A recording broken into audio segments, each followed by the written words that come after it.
دوسرا ریفرنس بھی علامہ وحید الزمان صاحب کا صحیح مسلم میں ایک حدیث ہے انٹرنیشنل نمبر کے مطابق 5976 اور 5977 اور یہ بخاری میں بھی اس کا کچھ حصہ ہے کہ نبی الاسلام نے اپنی وفات سے 1 مہینہ پہلے خطبہ دیا اور فرمایا مجھے یہ ڈر نہیں کہ تم میرے بعد مشرک ہو جاؤ، البتہ مجھے ڈر ہے کہ دنیا کی محبت تم پر غالب آ جائے گی، دنیا کے خزانے تم پر اللہ کی طرف سے کھول دیے جائیں گے اور پھر تم دنیا کی محبت میں ایک دوسرے کو قتل کرو گے جس طرح اگلی امتوں نے کیا، اور تم بھی تباہ و برباد ہو جاؤ گے جس طرح اگلی امتیں تباہ و برباد ہوئی۔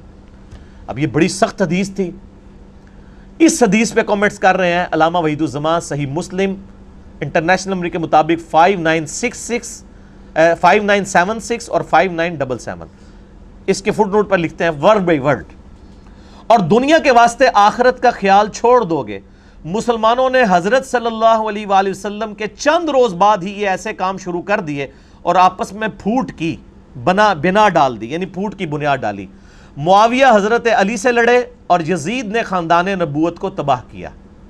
یہ اہل حدیث عالم، یہ تو جب سے انڈیا اور یہ جو سعودیہ اور ایران کی ٹسل شروع ہوئی ہے نا تو یہ تھوڑے اہل حدیث اس طرف گئے ہیں، ورنہ پرانے اہل حدیث جتنے بڑے محب اہل بیت ہیں، نہ بریلوی ہیں نہ دیوبندی ہیں۔ اور حجاج نے عبداللہ ابن زبیر کو شہید کیا اور فتنوں کی تار بند گئی۔ اس روز سے آج تک مسلمانوں کا وہی حال ہے کہ کسی ایک خلیفہ پر سب اکٹھے نہیں ہو سکے، آخر کافر موقع پا کر ان پر غالب ہوئے اور ان کی قوت کو خاک میں ملا دیا۔ وَلِعَاذُ بِاللَّهِ تعالی۔ اب انہی کے روحانی شاگرد ہیں سید داود راز، جو کمبائنڈ جمعیت اہل حدیث انڈیا پاکستان کے صدر تھے اور علامہ وحید الزمان صاحب کو اپنا مرشد مانتے ہیں۔ جگہ جگہ وہ صحیح بخاری کی شرح میں ان کے ریفرنسز کوٹ کرتے ہیں۔ انہوں نے صحیح بخاری کی شرح جو 8 جلدوں میں موجود ہے، اس میں بخاری کی شرح میں 4359 نمبر حدیث ہے بخاری کی، اس کی شرح کرتے ہوئے کیا لکھتے ہیں؟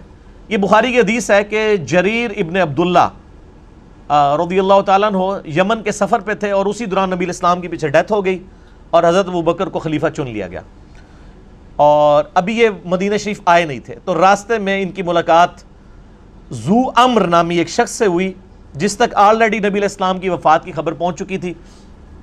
وہ بڑا جہاندیدہ بندہ تھا، اس کے پاس یعنی علم بھی تھا۔ انہوں نے بڑے حسن سلوک کے ساتھ اس کے ساتھ معاملہ کیا، تو جاتے جاتے اس نے نا ان کو ایک نصیحت کی جو بخاری میں 4359 نمبر حدیث کے اندر امام بخاری نے نقل کی ہے۔ وہ شخص کہتا ہے کہ چونکہ تم نے مجھ پر احسان کیا ہے، میں تمہیں ایک بات بتاؤں گا کہ تم اہل عرب اس وقت تک خیر و بھلائی کے ساتھ رہو گے جب تک تمہارا طرز عمل یہ ہوگا کہ جب تمہارا کوئی امیر وفات پا جائے تو تم اپنا کوئی اور امیر مقرر کر لو، لیکن جب عمارت کے لیے تلوار تک بات پہنچ جائے گی تو تمہارے امیر بادشاہ بن جائیں گے، وہ بادشاہوں کی طرح غصہ ہوا کریں گے اور انہی کی طرح خوش ہوا کریں گے۔ یعنی جب خلافت ختم ہوگی اور ملوکیت آئے گی پھر وہ دنیا دار بادشاہ ہوں گے۔ یہ بخاری کے الفاظ ہیں۔ کانت بالسیف کانوا ملوکا یغضبون غضب الملوک ویرضون رضا الملوک۔ اس پہ حدیث مکمل ہوئی ہے۔ اس کی شرح میں سید داود راز کیا لکھتے ہیں؟ ذو امر کی آخری نصیحت جو یہاں مذکور ہے وہ بالکل ٹھیک ثابت ہوئی۔ خلفائے راشدین یعنی ابوبکر، عمر، عثمان و علی کے زمانے تک خلافت مسلمانوں کے مشورے اور صلاح سے ہوتی تھی۔ اس دور کے بعد کسرا اور قیصر کی طرح یعنی رومن اور پرشین امپائر کے ہیڈ جس طرح اپنے بچوں کو خلیفہ بناتے تھے، ان کی طرح طاقت کے بل پر بادشاہ بننے لگے اور مسلمانوں کا شرازہ منتشر ہو گیا۔ حضرت امیر معاویہ رضی اللہ تعالیٰ عنہ نے جب خلافت یزید کا اعلان کیا تو کئی بابصیرت صحابہ نے ان کو صاف کہہ دیا تھا کہ آپ سنت رسول کو چھوڑ کر کسرا اور قیصر کی سنت کو زندہ کر رہے ہیں۔ یہ بخاری میں ہے 4827 نمبر، وہ میں نے اپنے پمفلٹ میں ساری حدیثیں ڈالی ہیں، میں آپ کو تعارف بھی کروا دوں گا۔ یہ داؤد راز لکھ رہے ہیں کہ قیصر و کسرا کی جو طریقہ تھا ان کو کس نے زندہ کیا۔ بہرحال اسلامی خلافت کی بنیاد امرہم شورا بینہم پر ہے، جس کو ترقی دے کر آج کی جمہوریت لائی گئی ہے۔ اگرچہ اس جمہوریت میں بہت خرابیاں ہیں تاہم شورا کی ایک ادنا جھلک ہے، اور میرا بھی یہی موقف ہے کہ جو اسلامک ڈیموکریسی ہے یہ خلفائے راشدین کی ایک ماڈرن فارم ہے خلافت راشدہ کی، اور یہ دیکھ لیں سید داؤد راز صاحب نے بھی یہی لکھا ہوا ہے الحمدللہ۔ یہ 3 ریفرنسز تھے اہل حدیث علماء کے۔ اب یہ ٹاپک ایسا ہے کہ میں اس پہ گھنٹوں فی البدی بول سکتا ہوں. آپ کو پتہ ہے میری تو اسپیشلٹی جن ٹاپکس میں ان میں یہ بھی ہے ایک. لیکن to cut the story short, میں آپ کو صرف ایک ریسرچ پیپر کا ہی تعارف کرواؤں گا جو میں اکثر کرواتا ہوں. یہ میرا ریسرچ پیپر ہے میرے بھائیوں، ریسرچ پیپر نمبر 5B، واقعہ کربلا کا حقیقی پس منظر 72 صحیح الاسناد احادیث کی روشنی میں. 72 کیا میں نے نسبت لی ہے شہدائے کربلا کی نسبت سے، ورنہ اس میں احادیث 200 سے زیادہ ہیں.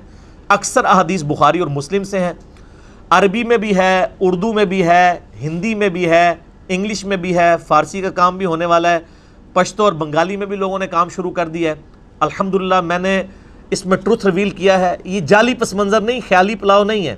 اور یہ ایک عبداللہ ابن سبا تھا، پوری امت کی مت مار دی اس نے. ایک کریکٹر گھڑا جو کہ مولا علی کے دور میں آیا تھا، شہادت عثمان میں اس کا کوئی تعلق نہیں ہے. صرف آل امیہ کی بدماشیوں کو چھپانے کے لیے انہوں نے یہ ایک جھوٹ گھڑا.